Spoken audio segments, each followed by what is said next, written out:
Hello बच्चों, आज की इस वीडियो में हम बात करने वाले हैं ऑर्गेनिक केमिस्ट्री के इम्पोर्टेंट क्वेश्चंस की। और ये इम्पोर्टेंट क्वेश्चंस हमें प्रोवाइड करवाए हैं ऑर्गेनिक केमिस्ट्री के बादशाह एस के काजला सर की तरफ से। सभी बच्चों की तरफ से सर को बहुत सारा थैंक यू। इससे पहले भी एक पूरी केमिस्ट्री के इम्पोर्टेंट क्वेश्चंस का वीडियो हमारे चैनल पर अपलोड किया गया था। अगर आपने वो वीडियो नहीं देखा है तो वो वाला वीडियो भी जरूर देख लीजिएगा। और अगर आप मेरे YouTube चैनल पर नए हो तो YouTube चैनल को सब्सक्राइब करना बिल्कुल मत भूलिएगा, क्योंकि सब्सक्राइब करना बनता भी है। फिजिक्स का चैनल है, बाकी सारे सब्जेक्ट के इंपॉर्टेंट क्वेश्चंस मैं आपको प्रोवाइड करवा रहा हूँ। शायद मेरी मेहनत के बदले में एक इतनी हेल्प तो बनती है कि आप सब्सक्राइब करो मेरा चैनल। इसी वीडियो के डिस्क्रिप्शन में दिया हुआ है मेरे टेलीग्राम चैनल का लिंक। वहाँ पर आपको सभी सब्जेक्ट्स के इम्पोर्टेंट क्वेश्चंस का PDF में मटेरियल मैं प्रोवाइड करवाता हूँ। केमिस्ट्री के अंदर भी आपको बहुत हेल्पफुल मटेरियल आज शाम तक भेज दिया जाएगा, तो आप टेलीग्राम चैनल ज्वाइन करना बिल्कुल मत भूलिएगा। चलिए बच्चों, स्टार्ट करते हैं आज का वीडियो। जो फर्स्ट चैप्टर है वहाँ से क्या इम्पोर्टेंट रहने वाला है। सबसे पहले तो है एलाइलिक हैलाइड, वाइनिलिक हैलाइड और बेंजाइलिक हैलाइड। इन सारों के संरचना सूत्र और IUPAC नेम। फिर CX की बंध प्रकृति, बंध लंबाई, बंध ऊर्जा और द्विध्रुव आघूर्ण, ये भी पूछा जा सकता है।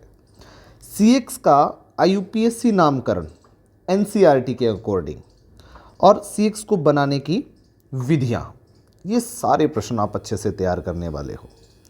इसके बाद में ऑर्थोहेलोटोलुइन और पेराटोलुइन में अंतर। उसके बाद में है पेराक्लोरोटोलुइन का गलनांक यानी कि मेल्टिंग पॉइंट। मेटा और ऑर्थोक्लोरोटोलुइन से अधिक होता है, इसके पीछे क्या कारण है। CX की विलेयता, क्वंथनांक और घनत्व से रिलेटेड प्रश्न भी पूछा जा सकता है। SN1 और SN2 रिएक्शन की क्रियाविधि, इनमें डिफरेंस और इनका जो ऑर्डर है, जो क्रम है, वो भी आप लोग अच्छे से तैयार कर लीजिएगा। फिर है उभयदंती नाभिक स्नेही, इसके उदाहरण, और केसियन और एजीसियन का RX के साथ अभिक्रिया। वार्डेन प्रतिपन्न, एलाइलिक और बेंजाइलिक हैलाइड SN1 रिएक्शन के प्रति अधिक क्रियाशील होते हैं, ऐसा क्यों है, इसके पीछे का कारण पूछा जा सकता है। इसी के साथ पूछा जा सकता है बेंजाइलिक हैलाइड और एलाइलिक हैलाइड की रेजोनेटिक स्ट्रक्चर यानी कि अनुनादी संरचना, और Mu+ रिएक्शन के त्रिविमीय रासायनिक पहलू, कायरलता, एकायरलता उदाहरण के सहित, रेसेमिक मिश्रण, प्रतिबिंब रूप धारण और प्रतिलोमन, ये सारी चीज़ें फर्स्ट चैप्टर से इंपॉर्टेंट रहने वाली है। फर्स्ट चैप्टर आपको भी पता है कि एग्ज़ाम के अंदर अच्छे खासे नंबर का आता है। इसी के साथ यहाँ से इंपॉर्टेंट है बीटा विलोपन और ग्रीनियर अभिकर्मक, सेजेप का नियम, क्रियाशीलता का क्रम भी पूछा जा सकता है। वुड्स रिएक्शन के साथ में वुड्स फिटिंग रिएक्शन भी इंपॉर्टेंट है, और फ्रीडल क्राफ्ट की जो रिएक्शन है वो भी एग्जाम में पूछी जा सकती है। फिर क्या इंपॉर्टेंट बचता है चैप्टर फर्स्ट में, वो है RX अधिक क्रियाशील है, ARX कम क्रियाशील है, इसके पीछे का कारण क्या है। क्लोरोबेंजीन की अनुनादी संरचना, ये भी पूछी जा सकती है आपसे। इसी के साथ पॉलीहेलोजन यौगिक की संरचना सूत्र, इनके उपयोग, इनकी हानि यानी कि कमियां, और CFC नामकरण, DDT का सामान्य नाम, IUPAC नाम और इनका संरचना सूत्र, ये तीनों ही चीज़ पूछी जा सकती है DDT से रिलेटेड। NCERT का उदाहरण दे रहा हूं मैं 10.9, और मोस्ट इंपॉर्टेंट है यहाँ से चेंज इनटू वाले क्वेश्चंस, जिनको परिवर्तन करने वाले जो क्वेश्चंस है, ये सारे आप तैयार कर लीजिएगा। NCERT के उदाहरण जो है वो पुरानी NCERT के हैं, ठीक है। मैं कमेंट में भी आपको बता दूंगा कि नई है या पुरानी है। जहाँ तक मुझे याद है ये पुरानी NCERT के उदाहरण हैं, ये ध्यान रखिएगा। फिर बात करते हैं हम चैप्टर सेकंड की। चैप्टर सेकंड से क्या इंपॉर्टेंट है सर? 1 डिग्री, 2 डिग्री और 3 डिग्री एल्कोहलिक संरचना सूत्र। अब आप कहोगे कि सर चैप्टर सेकंड कैसे? ये ऑर्गेनिक केमिस्ट्री का चैप्टर सेकंड है, ये ध्यान रखिएगा आप, ऑर्गेनिक केमिस्ट्री की बातें कर रहा हूं मैं। फिर है सेकंड जो चीज है, आइसो और नियो संरचना सूत्र और आईयूपीएसी नेम। एलाइलिक, विनाइलिक और बेंजोइक एल्कोहल के संरचना सूत्र और उनके आईयूपीएसी नेम। एनसीईआरटी से एल्कोहल, फिनोल और ईथर के आईयूपीएसी और सामान्य नाम दोनों याद कर लीजिएगा। इसी के साथ एल्कोहल, फिनोल और ईथर की संरचना ये भी याद होनी चाहिए। फिर फॉर्मेशन यानी कि निर्माण से रिलेटेड प्रश्न आ सकता है। एल्कोहल का निर्माण कैसे होता है, फिनोल का कैसे हो रहा है, ईथर का कैसे हो रहा है, इन तीनों की आप लोग फॉर्मेशन के मेथड्स अच्छे से तैयार करेंगे। फिर विलेयता से रिलेटेड, विलेयता और बॉइलिंग पॉइंट यानी कि क्वंथनांक, दोनों से रिलेटेड क्वेश्चन आ सकते हैं। किसकी विलेयता और किसका क्वंथनांक? एल्कोहल का। और प्रश्न यहां से क्या आ सकता है? एल्कोहल की अम्लता और फिनोल की अम्लता, ये ध्यान से पढ़ लीजिएगा।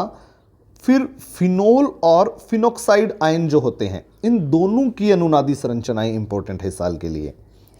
फिर है फिनोल पर इलेक्ट्रॉन आकर्षी व इलेक्ट्रॉन प्रतिकर्षी समूह का प्रभाव क्या रहता है, ये भी इंपॉर्टेंट है।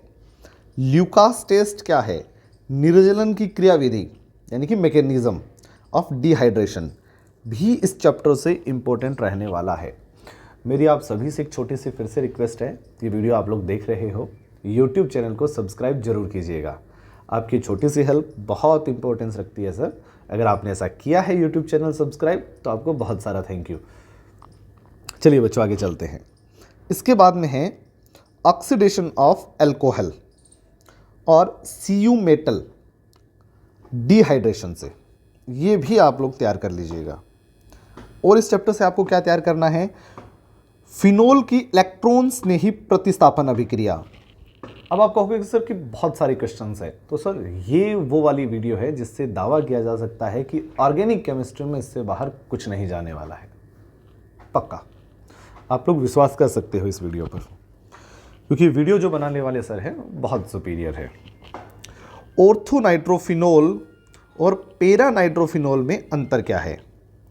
राइमर टीमान रिएक्शन, कोल्बे रिएक्शन और रिडक्शन ऑफ फिनोल, जिसको आप जेडन डस्ट भी बोल देते हो।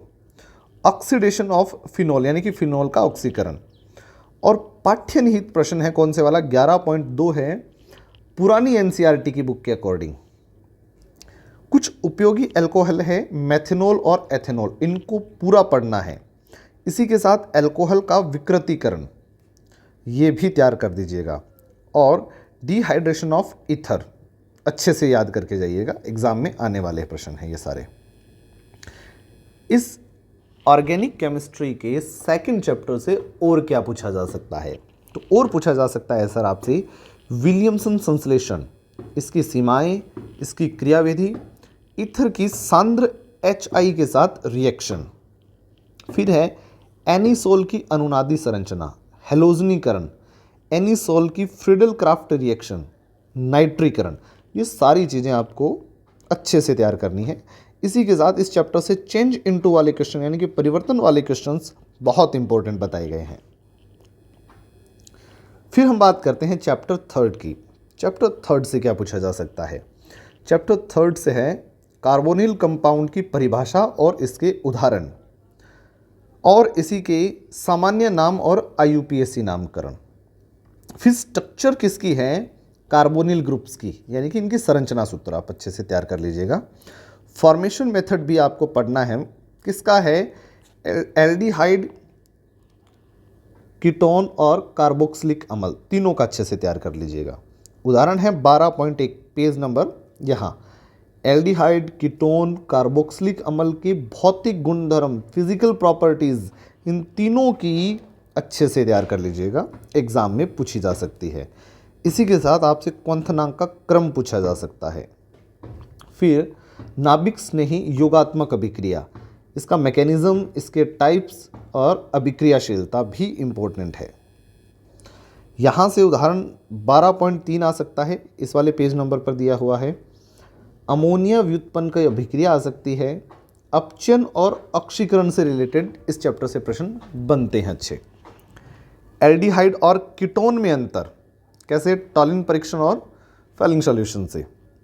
हेलोफोम रिएक्शन उदाहरण दे रखा है 12.2, एल्डोल संघनन और क्रॉस एल्डोल संघनन और कैनिजारो रिएक्शन, तीनों बढ़िया से तैयार कर लीजिएगा, तीनों ही इस साल इंपॉर्टेंट है।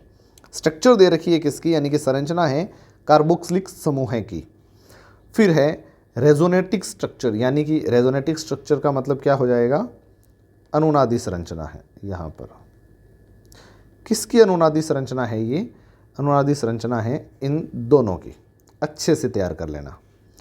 फिर उदाहरण है 12.5 और 12.7 पाठ्यनीति प्रश्न है।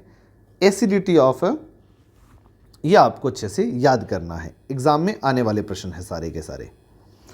इसी के साथ एक प्रश्न है pKa के आधार पर एसिड, EAG, ADG वाले क्वेश्चंस, ठीक है, नाभिक स्नेही और नाभिक प्रतिकर्षी वाले सारे क्वेश्चंस आप तैयार कर लेना। एस्टीकरण की क्रियाविधि, अमोनिया के साथ रिएक्शन, जिसको आप अपचयन वाली है, द्विकार्बोक्सिलीकरण है, ये भी तैयार कर लीजिएगा। हेल-फोलार्ड जेलिंस्की अभिक्रिया बढ़िया से याद कीजिएगा। फ्रीडल क्राफ्ट रिएक्शन क्यों प्रदर्शित, RCOOH फ्रीडल क्राफ्ट रिएक्शन क्यों नहीं प्रदर्शित करता है, इसके पीछे क्या कारण है, ये भी एग्जाम में आ सकता है। कुछ प्रश्न हैं, पाठ्य पुस्तक के प्रश्न हैं, 12.8 है, एसिडिटी के ऑर्डर वाले हैं। एल्डिहाइड, कीटोन, RCOOH के यूज पूछे जा सकते हैं। NCERT के प्रश्न हैं ये वाले, 12.1 है, 12.7, 12.11, 12.13 बहुत इंपॉर्टेंट है, 12.18 और 12.20, ये सारे ही प्रश्न अच्छे हैं NCERT के। फिर हम बात करते हैं ऑर्गेनिक केमिस्ट्री का चौथा चैप्टर, यानी कि सेकंड लास्ट चैप्टर में से क्या पूछा जा सकता है। एमीन वाला चैप्टर है, इसकी परिभाषा, ग्रुप्स, IUPAC नामकरण अच्छे से याद कीजिएगा। ट्राईमेथिल एमीन की संरचना और इसके बंध कोण भी याद कर लेना। एमीन के निर्माण की विधि, उदाहरण है 13.1, पाठ्यनिहित प्रश्न है 13.3, भौतिक गुणधर्म है, विलेयता और क्वंथनांक पूछे जा सकते हैं। एमीन की क्षारीयता पूछी जा सकती है और इसकी पी के भी वैल्यू भी याद कर लेना। फिर आपको याद करना है नेचर ऑफ एमीन, कौन कौन से, गैसीय अवस्था और जलीय अवस्था दोनों के आधार पर। इसी चैप्टर से आ सकता है एनिलीन की अनुनादी संरचना, और ये दोनों रिएक्शंस भी याद कर लीजिएगा। इसके बाद में हम बात करते हैं जो आपका एनिलियम धनायन होता है उस पर ADG व EWG इफेक्ट क्या होते हैं। फिर है बेंजोइक रिएक्शन, ये भी आप लोग अच्छे से तैयार कर सकते हो, एग्जाम के पॉइंट ऑफ व्यू बहुत इंपॉर्टेंट है। फिर है कार्बिल एमीन परीक्षण, nitrous acid reaction, Hinsberg test, ब्रोमीनीकरण, नाइट्रीकरण, बढ़िया से प्रिपेयर कर लीजिएगा। BDC का नामकरण, N2 प्रतिस्थापन reaction, Gattermann reaction, zwitter ion और सल्फोनीकरण वाली रिएक्शन, ये भी तैयार कर लीजिएगा। और आ सकता है यहाँ से युग्मन रिएक्शन, उदाहरण है 13.5, अच्छा उदाहरण है। पाठ्यनिहित प्रश्न है 13.9 और NCERT के अभ्यास प्रश्न दे रखे हैं 13.8, 13.5, 13.2, 13.7, 13.14, 13.11 और 13.9, ये सारे पुरानी बुक के अकॉर्डिंग है, ध्यान रखिएगा, है ना। फिर आता है हमारा सबसे लास्ट चैप्टर, यानी कि 5th चैप्टर। यहाँ पर कार्बोहाइड्रेट की परिभाषा और इसके क्लासिफिकेशंस, उदाहरण पूछे जा सकते हैं एग्जाम में। इसी के साथ ग्लूकोज की रिएक्शन पूछी जा सकती है। ग्लूकोज के लिए सामान्य नाम, सामान्य संरचना और हावर्त संरचना दोनों ही इंपॉर्टेंट रहने वाली है। फ्रुक्टोज की फॉर्मेशन, सामान्य व हावर्त संरचना किसके लिए, both alpha and beta types. Sucrose, maltose और लैक्टोज की संरचनाएं, स्टार्च के प्रकार, संरचना, सेल्यूलोज संरचना अच्छे से तैयार कर लीजिएगा। प्रोटीन पूरा तैयार करना है, प्राथमिक, द्वितीयक, तृतीयक और चतुर्थ संरचनाएं। एमिनो अम्ल, आवश्यक उदाहरण और अनावश्यक उदाहरण दोनों ही आप लोग याद कर लीजिएगा। फिर है विटामिन्स का वर्गीकरण, न्यूक्लिक कमल क्या है और इसके प्रकार, हार्मोन्स के प्रकार और इनके उदाहरण पढ़ लीजिएगा।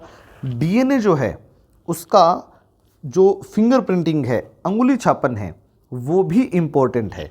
और जो डीएनए और आरएनए है इस चैप्टर से, जो डीएनए व आरएनए, ये दोनों आप लोग बढ़िया से याद कर लीजिएगा। पूरा संगठन, इनका स्ट्रक्चर वगैरह सब कुछ अच्छे से तैयार कर लीजिएगा।